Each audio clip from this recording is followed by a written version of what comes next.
إنتاج هام لجميع المغاربة. يا رب السلامة نايضة بالأطباء والأمن. لنشاهد التفاصيل، ولكن قبل أن نبدأ اضغط إعجاب للفيديو واشترك في القناة وفعل الجرس ليصلك كل جديد.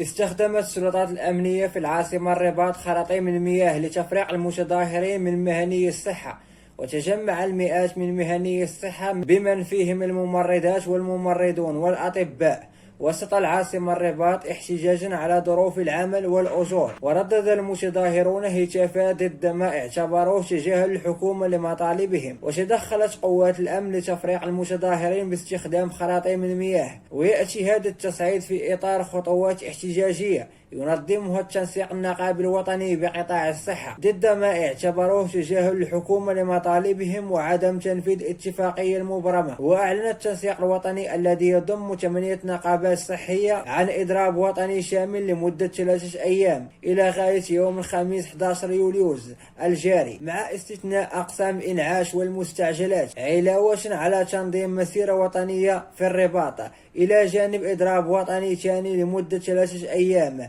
من 15 إلى 18 يوليوز، مع استثناء أقسام المستعجلات والإنعاش ابتداء من يوم الخميس 15 يوليوز الجاري في تنفيذ المقاطعة.